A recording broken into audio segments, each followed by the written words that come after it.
How you all doing? Maureen, Margie, Amanda.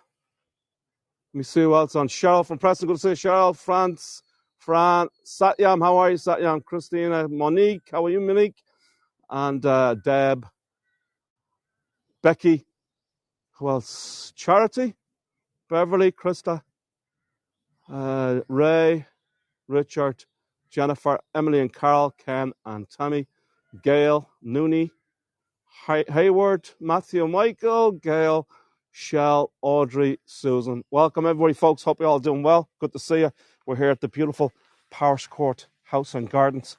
It really is a gorgeous, gorgeous estate right here, and takes in like 47 acres. It's absolutely beautiful. The whole estate itself, though, is over 1,000 acres, but the house and gardens are like around 47 acres.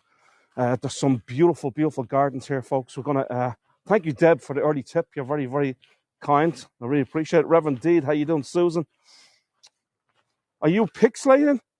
Oh, you know what? I'm probably in a bad area. I'm probably in a bad section of the estate. I'm going to move towards closer to the house. You should be okay then. How's it for everybody else, folks, at the moment? Is it all good? Susan, how are you? Ava, Patrice, Eleanor. It's good now. Okay, look. Yeah, I've only got one bar at the moment. It's pixelated. Okay.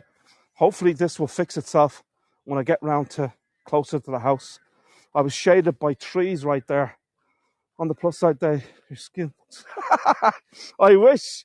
Cheryl, thanks very much for the compliment. I appreciate that. I wish that were true. But anyway, we're getting some better reception now, I think. The bars seem to be coming up. I never had a problem with reception here before. I hope it's not going to be a situation where it's just happening today. I've got something caught in my throat. Excuse me. This place, this estate is absolutely gorgeous. As I say, we're going to be going and showing you a series of gardens throughout the tour. We're going to go into the wall, the wall garden. I got something caught in my throat, folks. Excuse me. Don't know what it is. Sorry. Excuse me. Hi, Catherine. Good to see you. Terry, Jennifer. I got the sun in my eyes. Absolutely stunning day today, which is a contrast to yesterday. Anybody was on my tour yesterday of the beautiful fishing village of Holt would have noticed how the weather was. It was lashing rain for the whole tour. It was windy. It was cold. It was everything that is different to today, because today it's warm, sunny, blue skies. Although I better not speak too soon, because this is Ireland, and sometimes you can get 4 seasons in 1 hour, and this tour will probably be close to an hour long, so we could get 4 seasons in the 1 hour. I got the sun facing me right here. I hope the views are good. Okay, so it looks like the vision's back. Yep. Excuse me. Drink some water. I got no water here, Satyam. I need to drink some water. There's something caught in my throat. It's going to be difficult for me to talk. I hope this will end soon. Maybe Rosemary, the gardener, has some water. I should be okay. I usually do drink a glass of water before I start a tour, but I didn't today. I forgot. And it just came on me just there. I had no problem before. Eating too many peanuts. Peanuts will do that to you. How about this view here, folks? Any sweets? Yeah, I do have some silvermints. Should I? Yeah, but then I won't be able to talk if I have my mouth full with silvermints. Silvermints or mints there. Poppy, how you doing? Anne, Cheryl, gorgeous view, says Angie. It is. It's absolutely remarkable. Folks, welcome everybody here to the Powerscourt House and Gardens. Today, this is in County Wicklow. It's about 25 kilometres, maybe not even that, from Dublin City. It'll only take about half an hour to get here, probably around 20 miles or so. We're at the foothills of the Wicklow Mountains right here. We're actually in the mountains, but we're not at the higher end of the mountains. And as I say, it's a climb up from Dublin to here. Yeah, it's elevated, as I say.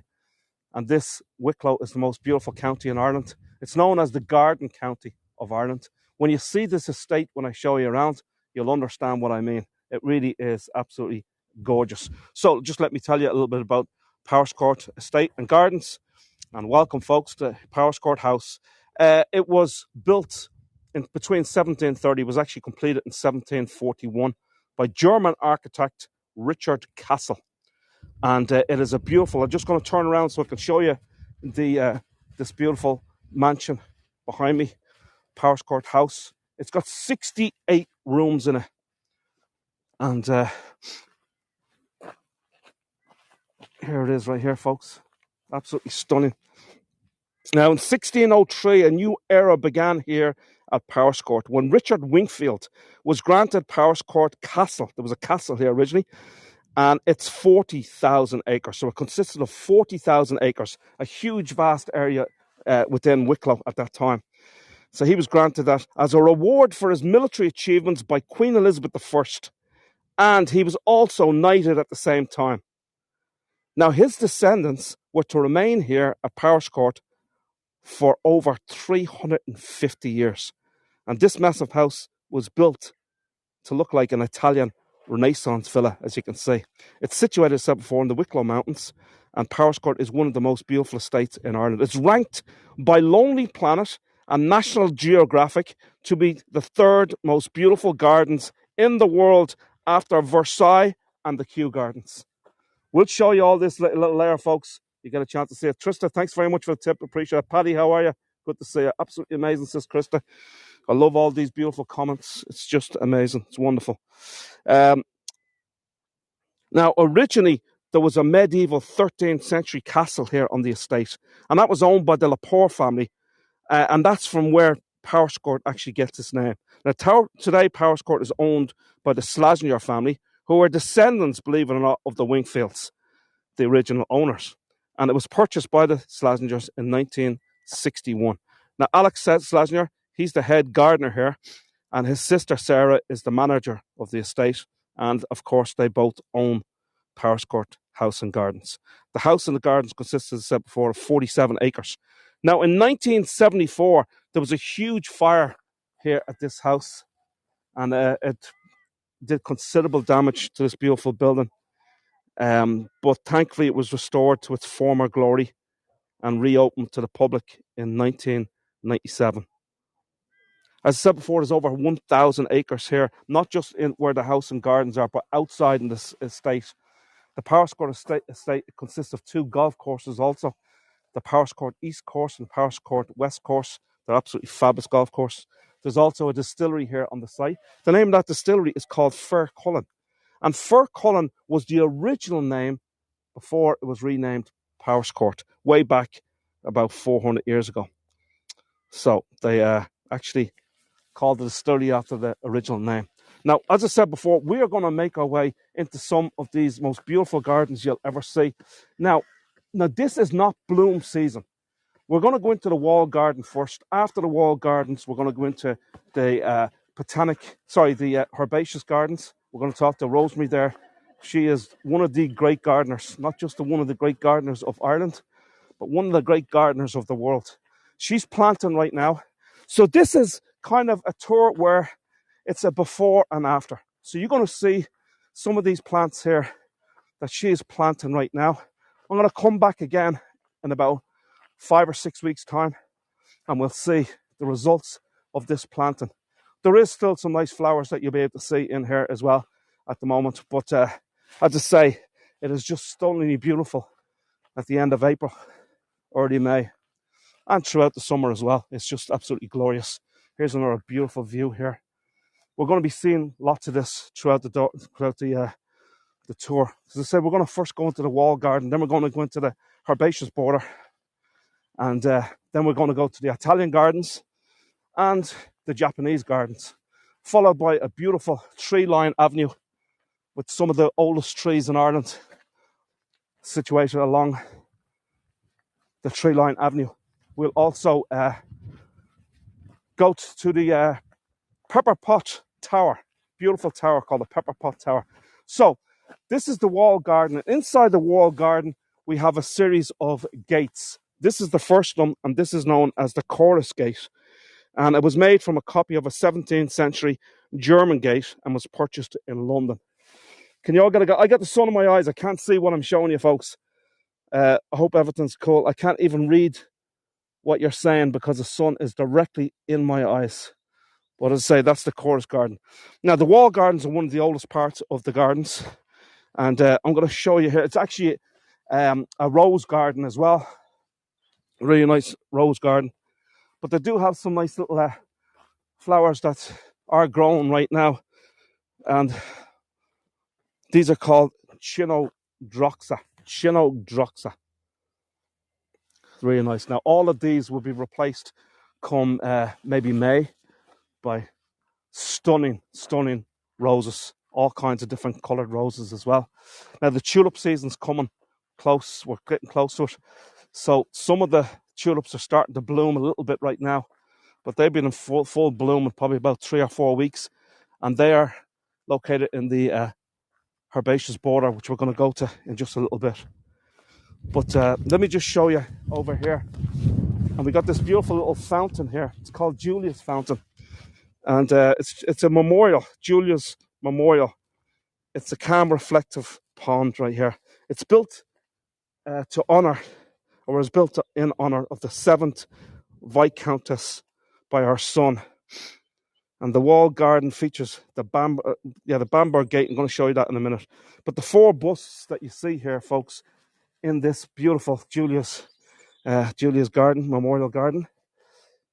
And I'm sure you'll be able to name some of these famous guys right here. The 4 busts are those of the great Italian masters: Michelangelo, Leonardo da Vinci, Raphael, and Benvenuto.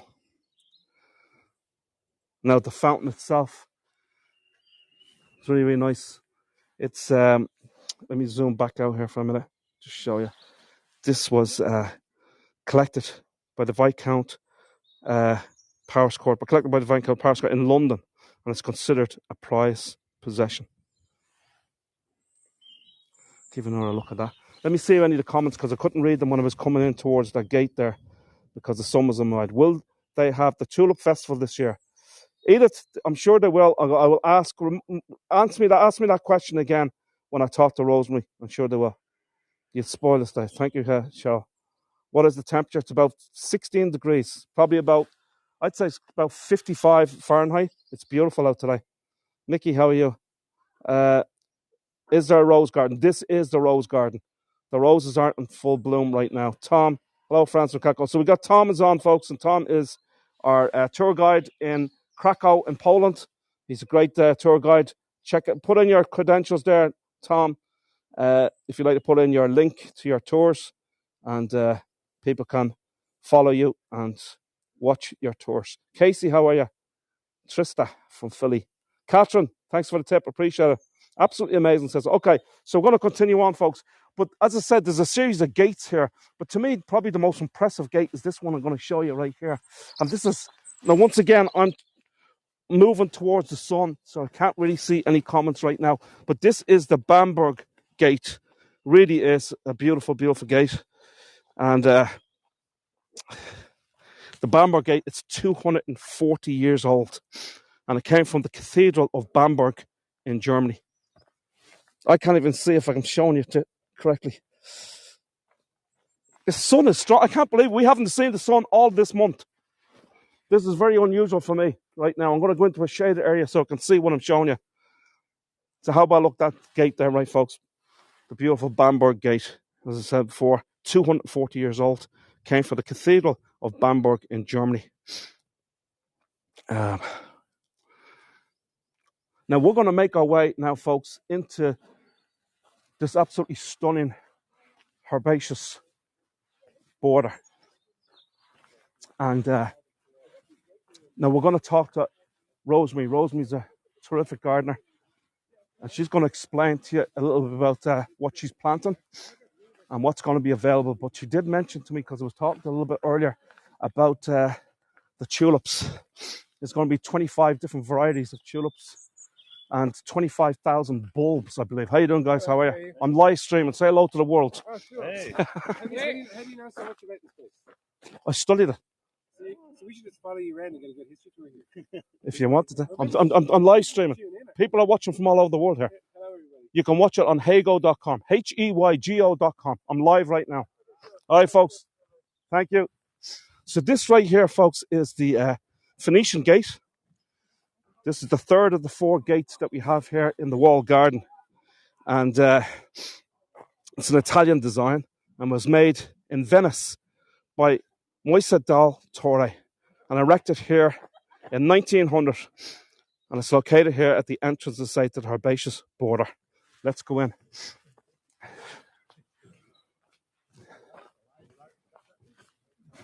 Now, Rosemary is always busy because people come up to her all the time to ask her questions. That's her over there.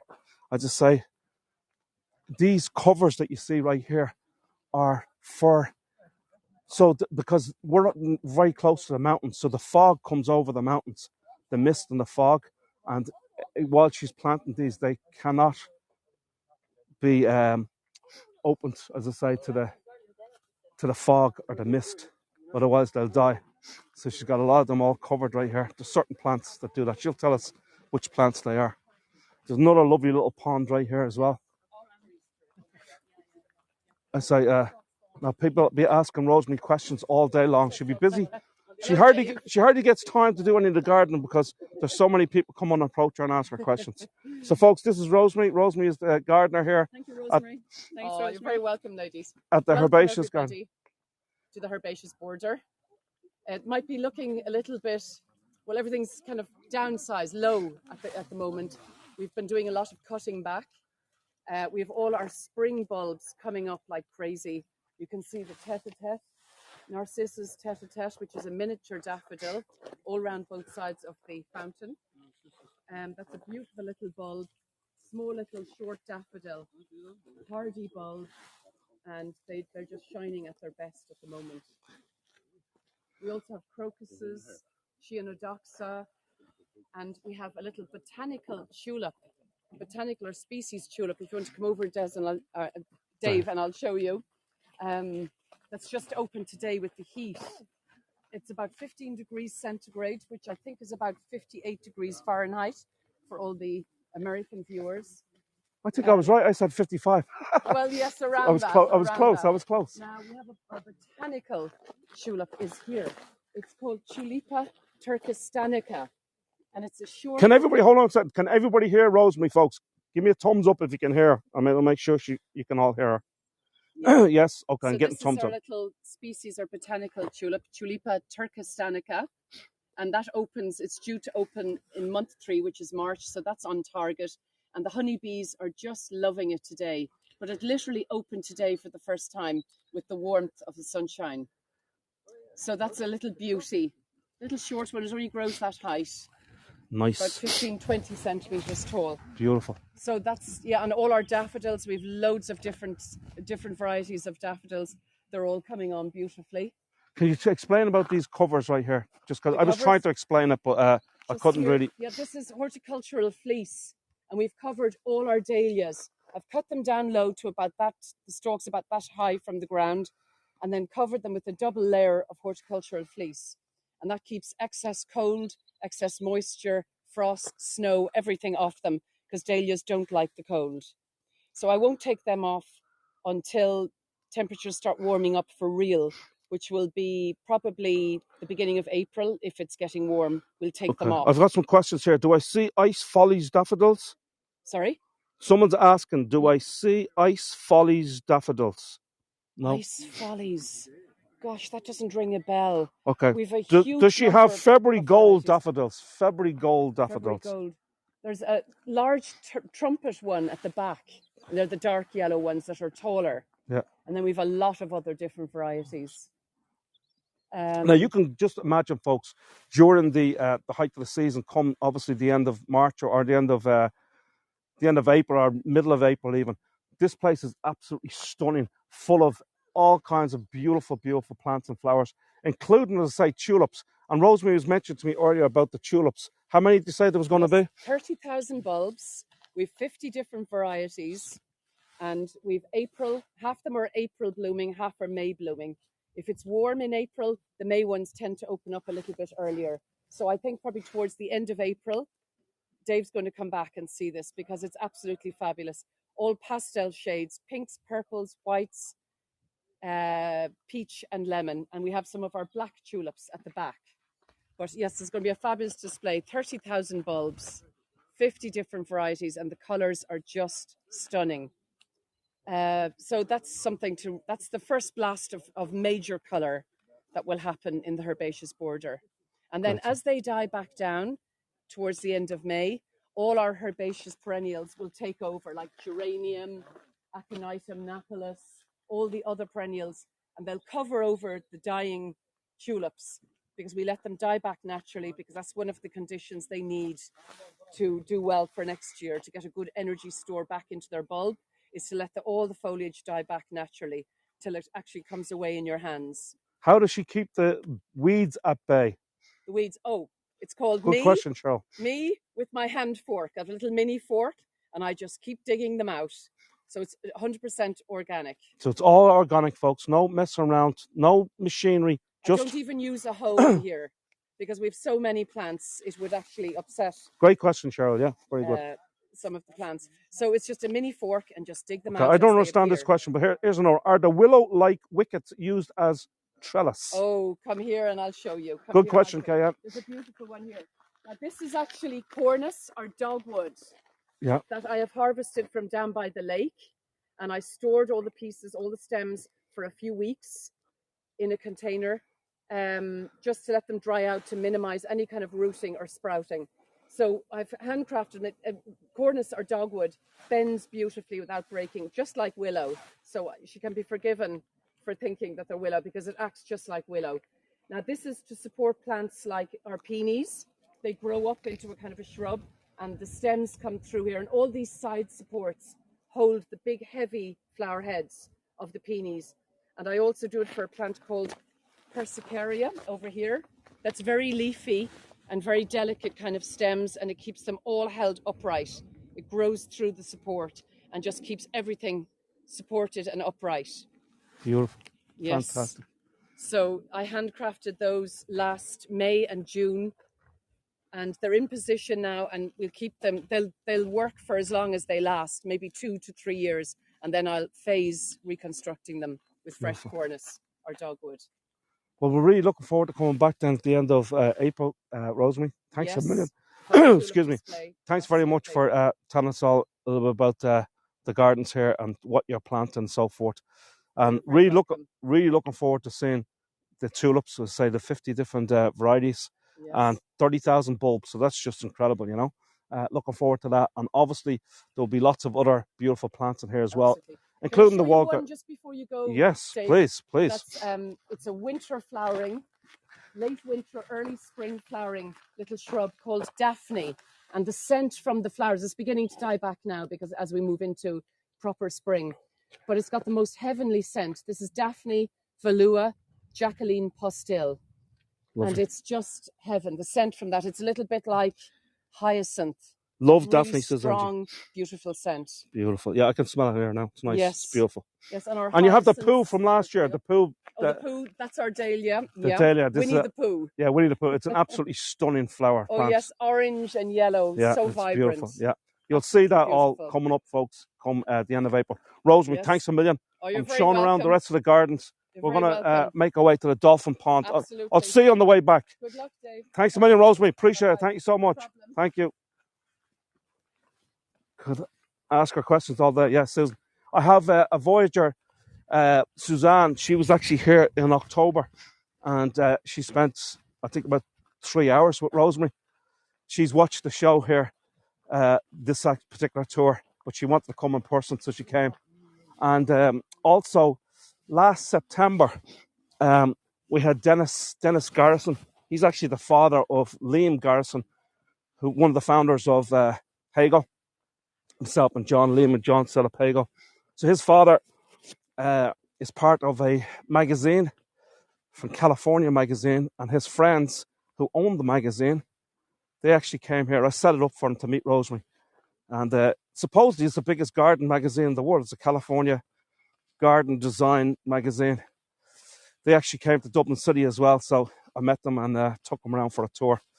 We ended up having a couple of pints in the Temple Bar. So there you go. Now this is the final gate right here. As I said before, you had 4 gates, and this is the English gate. And this gate leads the way to the Dolphin Pond, which we're going to show you in just a little bit. It was brought here from England in 1873. If you look closely, you can see the rose, the thistle, and the shamrock motifs, and there are the national emblems of, obviously, England, Scotland, and Ireland. We'll show you that just here in a minute. Well, there's the English one right there from this side. I think the thistle and the shamrock's on the other side.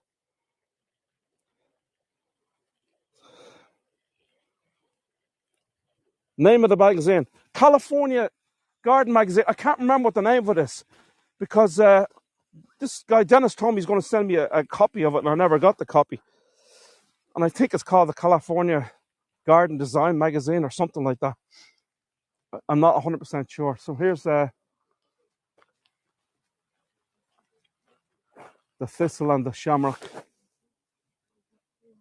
on the other gate. So there really are beautiful gates. Sorry, LS, the name of the... I should know the name, but I cannot remember it. It's something like the California Garden Magazine. It's supposed to be one of the biggest in the world. This is the beautiful Dolphin Pond right here. It's one of the oldest parts of the gardens. It was once known as the Green Pond, and it appears on a 1740 map of the estate. And it features 4 dolphins. You may be able to see the dolphins there down below. 4 dolphins. And was brought here from Paris. Now the pond is surrounded here by some absolutely magnificent trees, including Japanese red cedars, which were planted here in 1864. And the tallest eucalyptus in Ireland. There's also giant Wellingtonians from California as well. LS is from California. So let's just show you some of these lovely... I got to zoom back out here, folks. Some of these really, really tall trees right here surrounding the beautiful Dolphin Pond.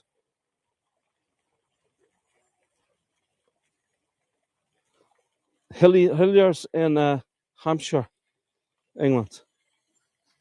I have to read that. I got my phone sideways. Here's another big, huge one as well. Probably a conifer. There's absolutely magnificent trees. Thousands of trees throughout the estate here. And they're magnificent. But these are particularly nice ones, as I say, surrounding the Dolphin Pond.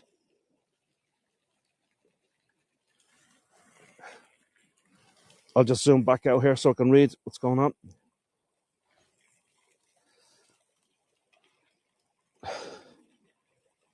With him at Hilliers. Jacqueline Pastel and Alan, her husband. I work with him at Hilliers in Hampshire, England. Very good, Alan. Great stuff. There's something called California Landscape Design Magazine. Okay, that must be it then, Satyam. Yeah, fair play to you. That must be it, yeah. So, I don't know. They never send me a copy. I forgot to get back in touch with them, to be honest with you. But, and Rosemary didn't get a copy either. I was just talking to her. And maybe it's not out yet, because I think they said it would take a few months to... But that was last September, so you'd think that it was out by now, but it's not. Okay, we're going to make our way, folks, to the Italian Gardens next. Absolutely stunning, the Italian Gardens. And we'll make our way down a hill from there. And another beautiful lake. We're going to see, not a pond this time, but more of a lake. And then we'll go to the Japanese Gardens. And then we'll go on a tree trail walk. And then up to the Pepper Pot Tower. As we walk back through the herbaceous border in the beautiful county of Wicklow, Powerscourt. As I said before, about 25 kilometres maybe from Dublin City, 18 miles or so, about 40 minutes on from the Dublin City, probably an hour on a bus. And if you're driving, probably about 40 minutes. So it's not difficult to get here.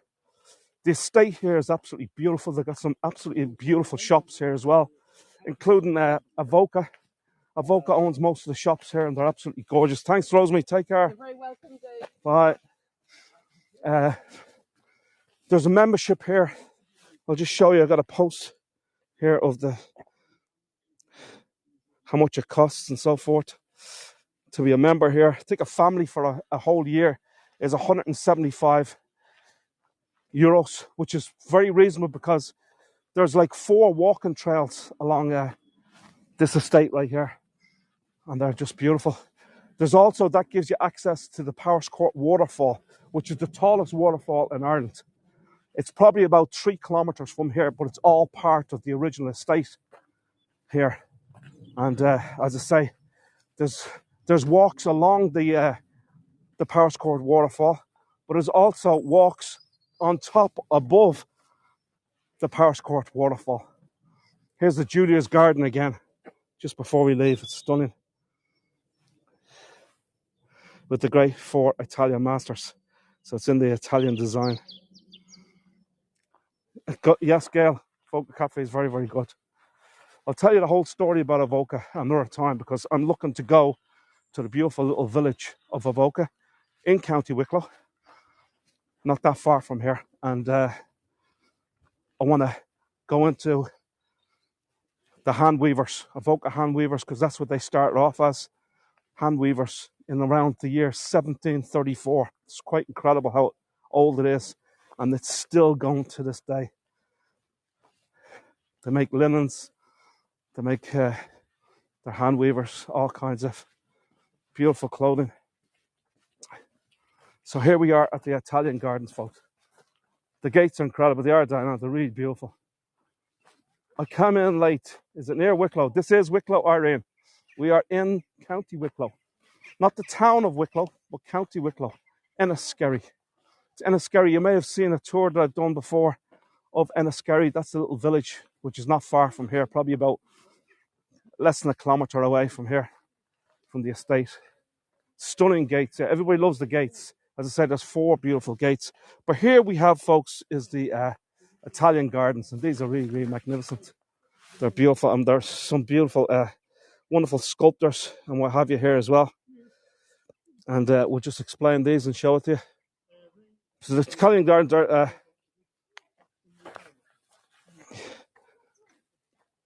you can see it offers the best in garden landscape and design. There's a really exquisite series of terraces here linking the house to the lake. So there's a beautiful lake down here. And these were constructed, it was constructed between 1843 and 1867. And it was quite a feat to complete. Up to 100 labourers were employed here to do the work here, which, as I say, took 12 years to complete. 100 labourers were employed to work on the Italian Gardens, which took 12 years to complete. The upper stone terrace here nearest the house was influenced by Villa Butera in Sicily. As I say, it is the Italian Gardens. You got some wonderful ornaments throughout as well. The first stone here was laid down by the 7th Viscount of Powerscourt, Mervyn Wingfield, in 1843, when he was just 7 years old. He was brought out from his schoolroom to do that, to lay the first stone. And he was, years later, to become a very well-known gardener here in Ireland. And he looked after the gardens here most of his life. As I say, he laid down the first stone when he was 7 years old. The terraces here are decorated with marble on the upper and bronze on the lower terrace. And they were all collected from many parts of Europe. You got some really nice angel fountains, angel sculptures right here. There's one down there, just show you. So one of them is Fame and the other one's Victory. They were erected by the 7th Viscount in 1866 by Professor Hugo Hagen.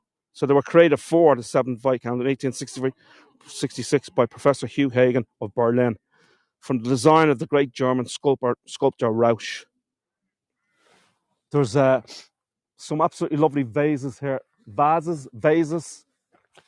We say vases, you say vases. But whatever you like, there's a series of them all over here. They're stunning vases. Let me just Zoom back out. I hope you guys are getting a chance to take some nice postcard photographs. You could live here, says Susan. Beautiful.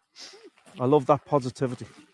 Yeah, the vases are all over the place. Vases, vases. Vases, vases. Now this is, we're going to see, you see this image right here, folks, of the horses? And we're going to see this image, the winged horses right here. Sorry, let me zoom back out. The wing. This is the family crest of the Wingfields, the original owners here of the estate. And you're going to see this right down by the lake in just a little bit. It really is cool. But we'll go down and see some of the other sculptors as I walk down the steps. Audrey, is County Mayo nearby? County Mayo is on the west coast of Ireland. We're on the east coast. But nothing is that far in Ireland. So Mayo will be about 3.5 hour drive from here. Nothing is that far, folks. Tiny little island is Ireland. Top to bottom, from Cork to Donegal, you'll do it in 6-7 hours from top to bottom. Mallinhead and the top in Donegal to Mizenhead down in Cork. Probably about 7-8 hours, maybe around that. So Mayo's on the west coast of Ireland. We're on the east coast, as I said. Have a look at these, the beautiful bronze group of children. And there's two of them right here on this terrace. And these are similar to sculptures at Versailles and are a French design and the work of Marin. The vases that you see, most of these vases that you see were actually brought here from St. Petersburg. Vases with cupids. So here's another bronze group of children right here as well. Really is nice. It's beautiful. There's another one in the distance right here, folks. I think this is the two men fighting by Swedish sculptor Malin. They're fighting for the affection of a lady. I can't see that far if that's the exact one, but it looks like it is. There you go. Do you want prompts? The design of the sculptures. I don't even know what that means. Prompts. My answers were Gallagher's or McTeague's. Gallagher, a big name in County Donegal. Gallagher and Doherty in County Donegal. Big names. I am reminded of the Biltmore in North Carolina, USA. Very nice.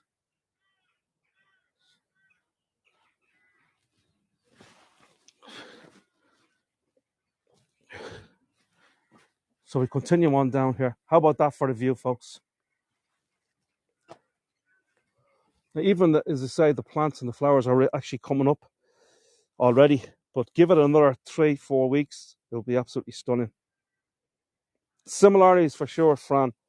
So I'm not familiar with Biltmore in North Carolina, USA. What part is of North Carolina is that, Diane or Fran?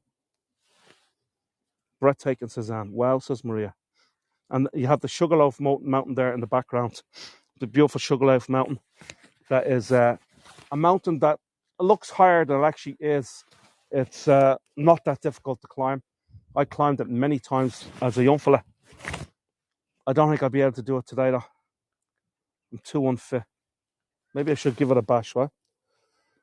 I was right about the B. Biltmore. It was the Vanderbilt. Okay. Thank you for that. Still owns it. Asheville. Oh, Asheville. Beautiful place, Asheville. I've never been into Asheville, but I heard it's absolutely stunning city or town. It's a town, isn't it? Absolutely beautiful. Maybe it is a small city. Keep to the gardens, Dave. There's 64 rooms here in the estate.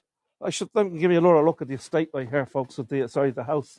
There's 64 rooms, but they don't. There's another house that they live in, because this is all commercial now. It's all shops and restaurants and coffee shops and what have you, all within this building now. So, and there's also exhibition rooms in here as well. They're not doing an exhibition at the moment, but they probably will during the. And they would have some annual dinners here as well at the house, but they don't live here in the house. I don't believe they do. There's another house on the estate outside. As I say, the gardens here consist of 47 acres, but there's over 1,000 acres all told outside of the house here. And as I say, they own the whole lot, the Slaznier family. There's usually water running through this sculpture right here. This is the two men. No, this is the spitting something. The spitting men, two bronze figures of Aeneas and Aulus, the 7th century Italian work, and it was sold by Christie's in London to the 7th Viscount in 1872. Now, I've after passing some of these lovely statues, but you've probably seen them. There was the Laocoon, based on a Greek legend. It was built in Rome by the 6th Viscount, and it stands from a quarry in Glencree, in County Wicklow, just up the road. Or the stand that it's on is from a quarry. It took 2 weeks to move this onto a wooden rollers from Glencree to Powerscourt. So we're coming up here. Wait, you see this, folks. Yeah, the family own the house. They do. They own the whole complex. It's starting to rain. Can you believe it, folks? It's starting to rain. I cannot believe it. It's beautiful sunshine and suddenly rain. So this is just absolutely. This is the Trident Lake right here, and this is one of the most striking features of the Italian gardens. You probably will agree. As you can see, the life-size winged horses, which watch over the Triton Lake. They're made of zinc and form part of the family coat of arms, created by Hugo Hagen in Berlin in 1862. Now, the fountain in this dramatic lake is based on the fountain of Piazza Barberini in Rome, and it's, as I say, it's called the Triton Lake. How beautiful is that? Stunning, says Diane.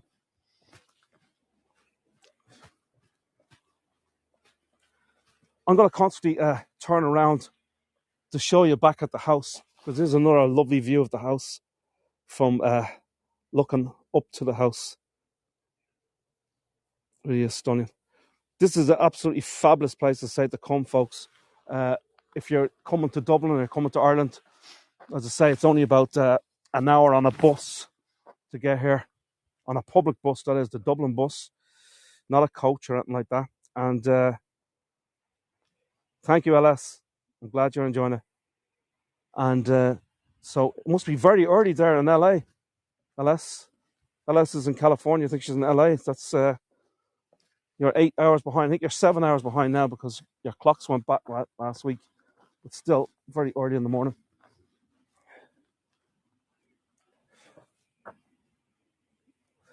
As I said, this is the coat of arms, the winged horses right here for the family coat of arms.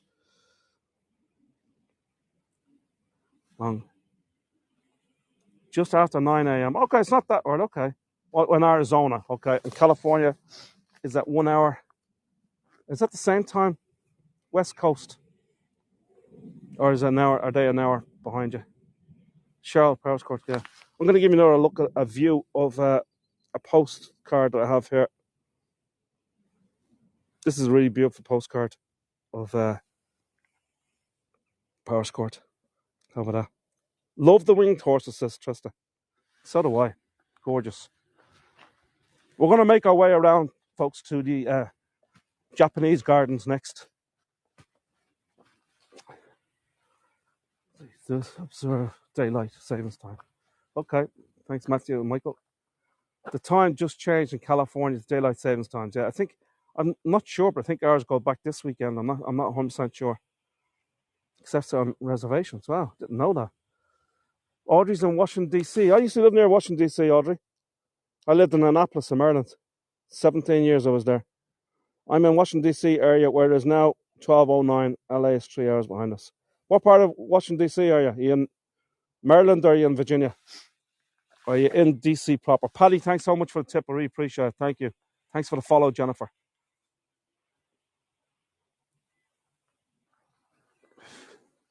Spring forward, as I say, yeah. Okay, we're going to move on, as I say, down towards the beautiful Japanese gardens. Thank you, Suzanne. Appreciate it. Thank you so much. Folks, tips are very much appreciated.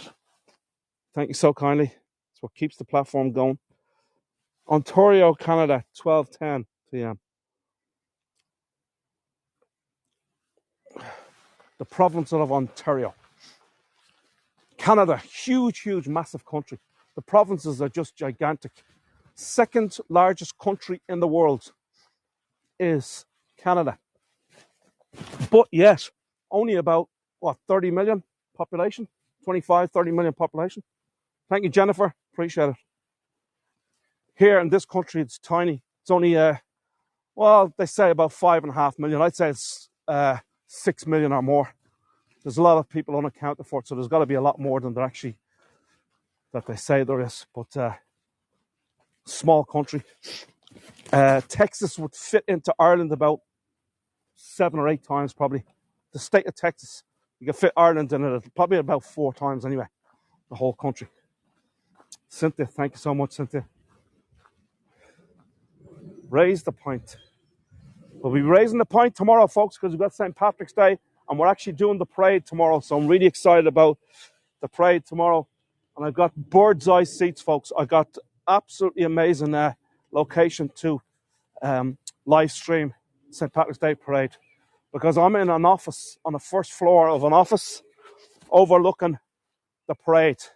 And I've got, in this office, there's a curved window. So I'm not looking just down on the parade if it was just a straight window. It's a curved window on the corner, so I can look down all the way down the street at the parade. So it's going to be absolutely fabulous, folks.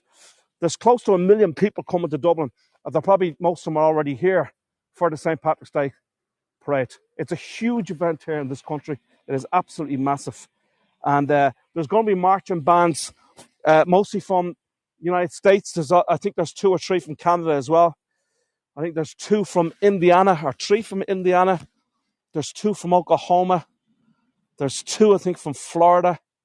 There's 2 from South Carolina. There's 1 from North Carolina. There's 14, anyway, marching bands tomorrow. And there's all kinds of different floats. It's going to be absolutely spectacular, folks. I hope you can join that tour tomorrow. I think I've more than 400 people booked on it so far. And there's probably going to be a lot more will join tomorrow. So I hope you can make it for that, folks. It's going to be spectacular. I'm just hoping that I'm from Indiana, says Diana. Yeah, Diana, there's 3 of them. One is the Purdue marching band. I think it's the University of Purdue, the Purdue University College, whatever. They have a marching band. That's one of them I know from Indiana. Adult $12.50. Yeah, that's probably about $13, $13.50. So it's not that expensive. And you can walk around here all day. There's no time limit. Unless they close. But I think they close about 5 o'clock here. But I think they open up at 9 o'clock in the morning. So you can come here at 9 o'clock in the morning, stay till 5. And trust me, there's plenty to see. This is here. We're coming up to the Japanese gardens right here, folks. Did you have to pay to enter the garden? No, I don't have to pay.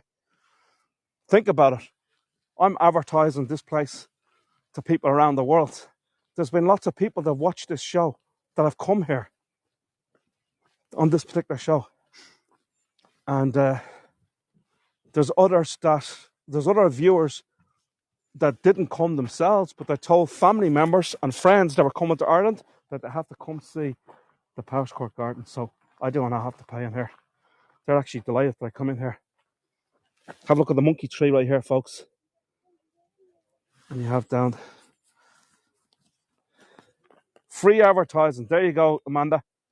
Very good. And as I say, I introduced them to that California magazine because Dennis happened to be on this tour watching one day. His son is one of the co-owners of Hago, Liam, and his friends own that California magazine. So they all came here. I set it up for them to come and meet Rosemary. Thank you, Susan, for the tip. Appreciate it. Inserted image above for admission. Yeah. I'll post that again if you want to see it. Sorry. There we go. I'll post that again. There you go. There's all the prices. So Japanese gardens, they were laid out in 1908 by the 8th Viscount and Viscountess of Powerscourt on reclaimed land to the south of the Triton Lake that you just seen. And it was the last major addition to the garden. 180 years after work first commenced on the masterpiece that is Powerscourt Gardens. Now, the Japanese gardens are full of colour in spring when the azaleas are in full bloom, and in the autumn when the vibrant colours of the Japanese maples are in full bloom. As you can see, there is a trickly little stream. You see the stream down there. I'll zoom in here a little bit. You can see the stream right there. Yeah. The trickling stream under the pretty Japanese bridges right here. And the grotto. The grotto actually dates back to the first Viscount, and it's been here since 1740, the grotto. And it's made from fossiled sphagnum moss. How about that? Thank you, Fran. Very romantic. Definitely, Susan. I wonder why St. George, St. David, and St. Andrew get so overlooked when St. Pat's is more renowned. Because this is Ireland. Our patron saint is St. Patrick. St. David was Welsh, wasn't St. George English? St. Andrew, Scotland. Oh, you're saying that they don't celebrate it there. Okay, so they really don't celebrate St. Andrew's Day in Scotland. They don't celebrate St. George's Day in England. And they don't celebrate St. David's Day in Wales, do they not? I thought there'd be some kind of celebrations. I don't know why. I guess, well, I'm going to be honest with you. The celebrations of St. Patrick's Day did not start in this country. It didn't start here in Ireland. Believe it or not, it started in, I can't remember the exact year, I'll tell you tomorrow, but it's something like 1603 in St. Augustine, Florida. And supposedly St. Augustine, Florida is the oldest place in the United States. And that's where it started, among the Irish immigrants that were there at the time. And then I think in the 1700s, it started in Boston, and then a few years later, in the late 1700s, it started in New York, the St. Patrick's Day Parade. So it's been going for generations, but as I say, it didn't start right here. In this country, it started in the US. Also, other places throughout the world celebrate St. Patrick's Day hugely as well. Because tomorrow, in 2 places in Canada, is also a bank holiday. Obviously, it's a bank holiday, St. Patrick's Day here in Ireland. Everybody's off. Nobody goes to work. Thank you, Fran, for the tip. And so it's a day off. But it's also a bank holiday, a holiday in Newfoundland, one of the maritime provinces, and also Labrador, two of the maritime provinces. So there you go. If you've ever heard of a Caribbean island called Montserrat, their national symbol is the shamrock. And what's amazing about Montserrat was that the inhabitants of Montserrat, a lot of them sound like they're from Ireland. Now, they're very, obviously, most people from the Caribbean are, they're black as regards their skin and so forth. But a lot of people in Montserrat, they're very light-skinned black. And a lot of that was because when the Irish were on prison ships, they were brought to the New World in Australia, originally Australia and Tasmania and New Zealand and so someplace like that, and then they were shipped over to work then in the Caribbean, in the likes of places like Montserrat. The most common name in Montserrat is Murphy, the same as it is here in Ireland. How about that, folks? 1601 was the first St. Patrick's Day parade. Thank you, Suzanne. 1601, right? And it was in St. Augustine, Florida. The immigrants miss their home country dearly. Yes, indeed. That's an amazing place to visit. Right, so I'm going to show you next here, folks. This is a beautiful tree-lined avenue right here. As I say, this whole estate is just stunning. It really is beautiful, as you can see. And, okay, great stuff. So, the trees here are Powerscourt. So this is a tree-lined avenue, and there's lots of beech trees here, planted over 250 years ago by the first Viscount of Powerscourt. And today these trees look quite familiar, but in the 19th century they were new and exotic trees collected from the Americas and all over the world. Now the Irish climate is relatively kind to trees because they grow rapidly here at the Powerscourt Gardens, because obviously of the Irish climate where it rains a lot, feeds the trees, helps them to grow, and helps them to grow very large, very tall as well. The trees you see here would include wild cherry, Tory pine, and there's also southern beech trees here as well. There's also a line of Douglas fir, which are among the tallest in Ireland, and they're about 150 years old. And the Dawn redwood is another notable tree on the estate, which was discovered in China in 1947 and introduced to Ireland in 1949. Let me just show you some of these trees, as you can't really see them with the... I think I'm after losing the chat, unless nobody's put anything into the chat over the last 4 or 5 minutes. I'm not seeing anything come up. Or maybe you're just enjoying the views. Okay, so never knew that. Yeah, Jamaicans sound like Irish. Like, they say tree. We say tree as well. $3, man.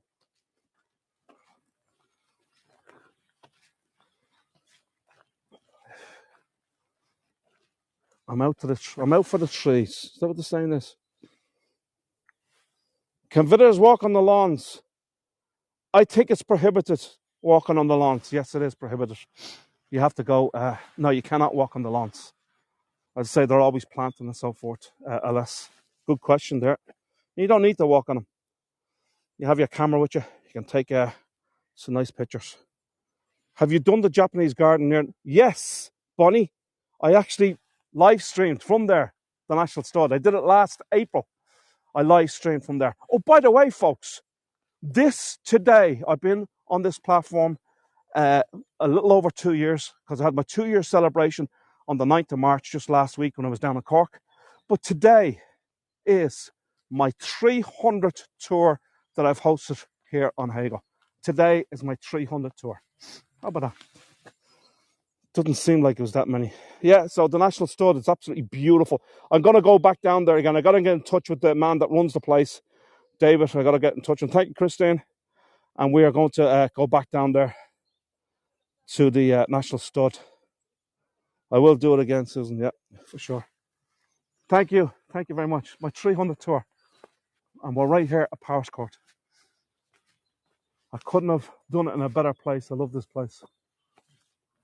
Thanks so much. It's nothing to some of the other guides. I think Patrick Toomey's done like 750 tours.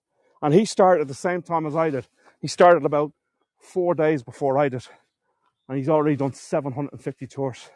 Sayuri in Brazil, she's done over 500, I think. Paul's, I think, done about 400 or 500 tours.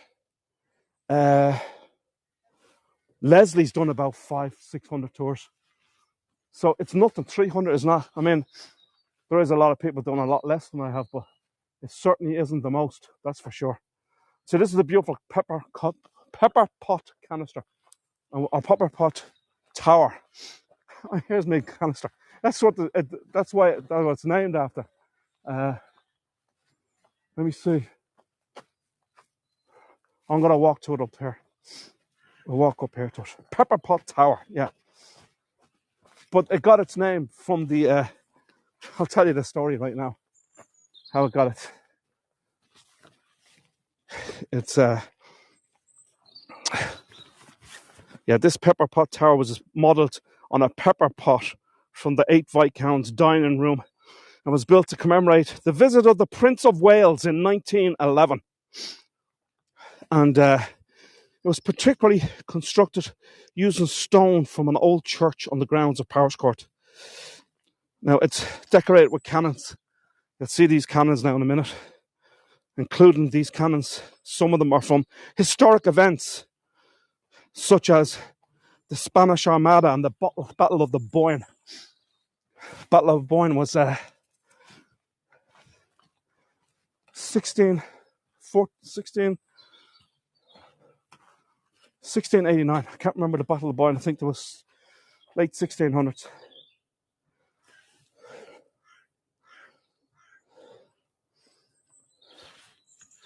So there you see the cannons.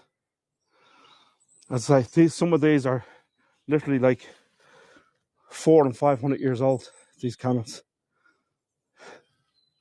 I'm going to give you a view of the Pepper Pot Tower here.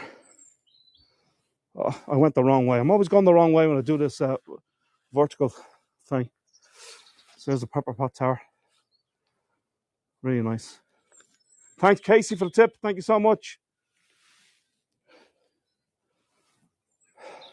Yeah, the Battle of the Boyne was against the British.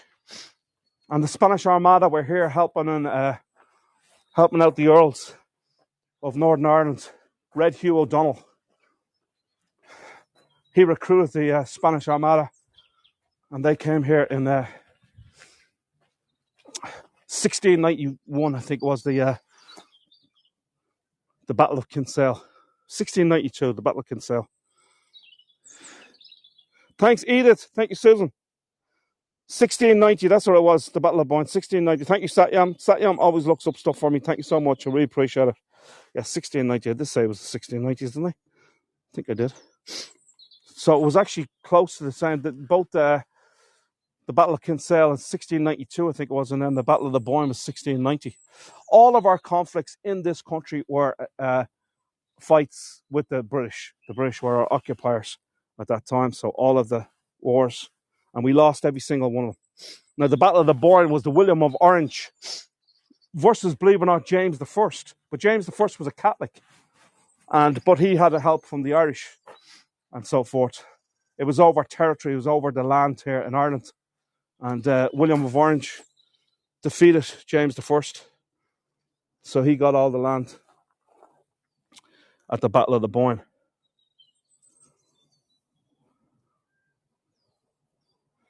It's such an irony to have cannons in the midst of a peaceful garden. Yeah, well, I guess it's ornaments, you know. Trust me, they don't shoot them anymore. But you are right, though, Elnard. It is kind of a little bit of a contrast.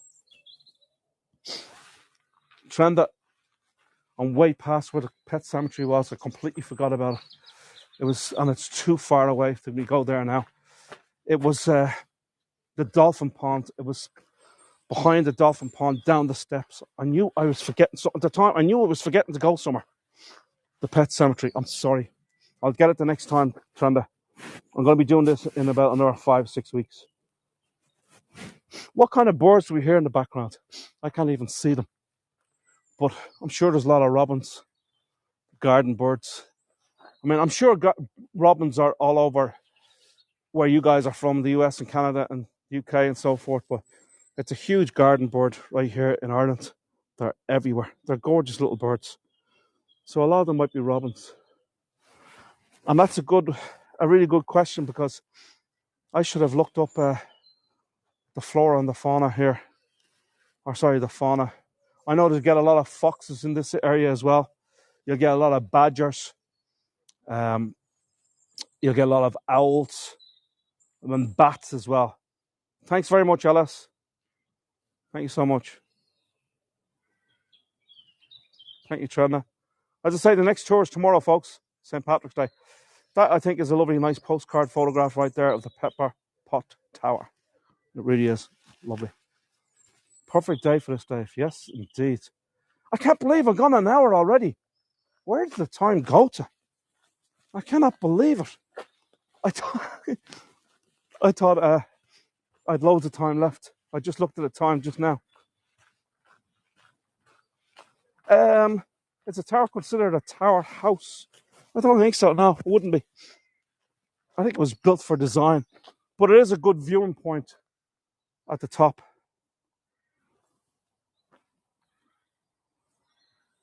Laura, yeah, they have flowering trees. Yeah, they've got. I mean, the estate has got everything on it. I mean, there's just an abundance of trees. There's thousands of them, you know, and thousands of plants all over the place. As I say, that herbaceous border that we showed you, where we interviewed Rosemary, that place is just absolutely stunning. It really is stunning when the flowers are in bloom, and we're going to come back to see that. Now, this walk right here is known as the Viscount Walk from where we were through the tree-lined avenue. It's called the Viscount Walk, and its path is known as a Viscount's Walk and passes through what was once known as the American Garden. As I say, a lot of the trees there were American trees, from your redwood, southern beech, Tory pines, wild cherry, and so forth. So a lot of North American trees. So a lot of the exotic trees here were collected from the Americas and from all over the world and planted here a couple of centuries ago. Some of them in 19th century, some of them. Now, this walk contains many fine specimens of, as I said before, North American conifers planted from seed, some of which are remarkable for their rarity and size. Here you have the Scythian Mercury right here. There's one on each side. Bronze statues. This is a bronze statue found by Herculaneum, and it was bought by the 7th Viscount in Naples in Italy in 1883 from Masuli, a sculptor who specializes in bronze. Yeah, I'll show you the other one as well. Thank you, Lethargy. Thank you, Shayana.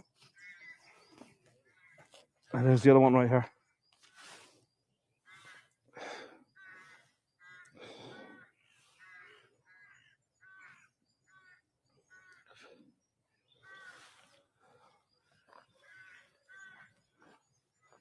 I just really looked. I thought it was going to rain. When I was coming down the steps towards the Italian garden, I thought it was going to rain. Luckily, it didn't. As I say, throughout the whole estate, you got all of these beautiful vases, or cupids, is that what they're called? And there's an abundance of them throughout the whole estate. But I think they're beautiful. They really are nice.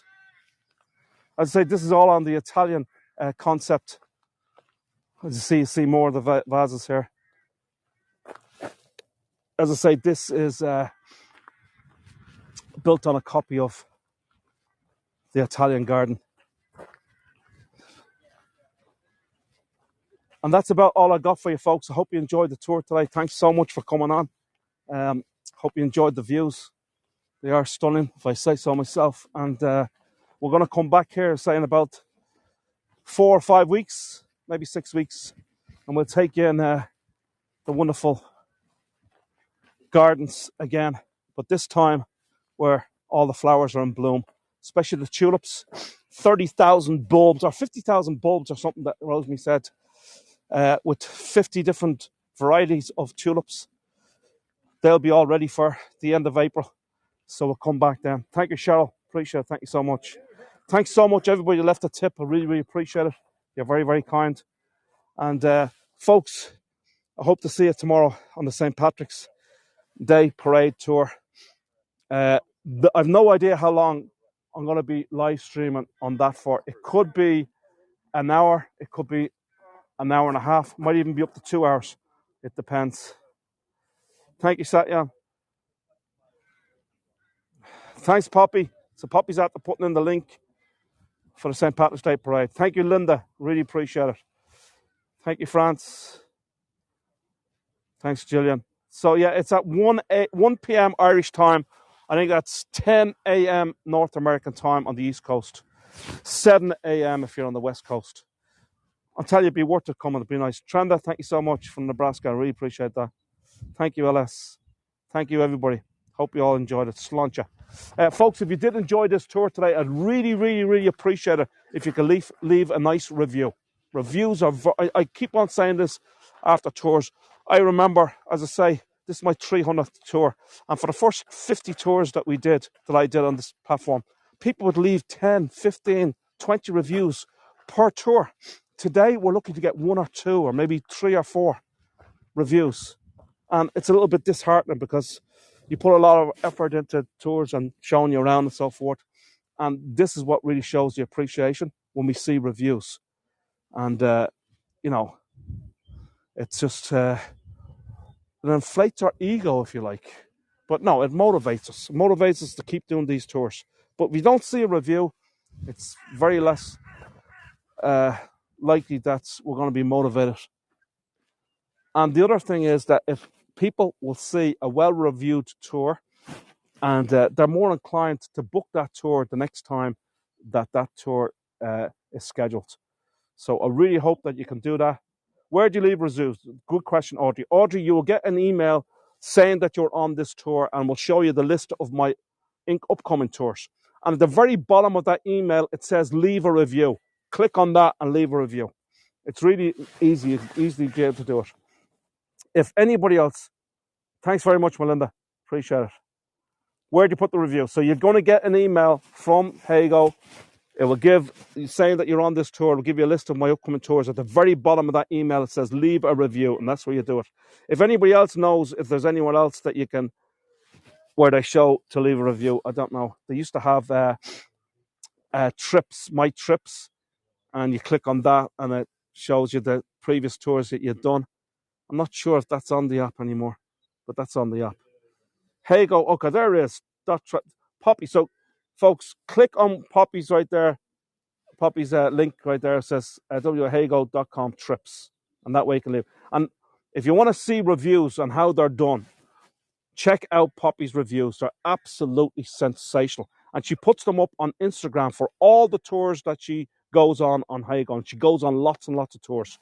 She goes on multiple amount of tours every day, and she writes these most beautiful reviews. And then she posts them same reviews with photographs from the tours on her Instagram page. Poppy, put in your Instagram page right there. Check out her Instagram, folks. Beautiful photos and absolutely amazing reviews that she puts on the Instagram page as well. So it's really worth checking that out. We'll start leaving reviews today. Sláinte.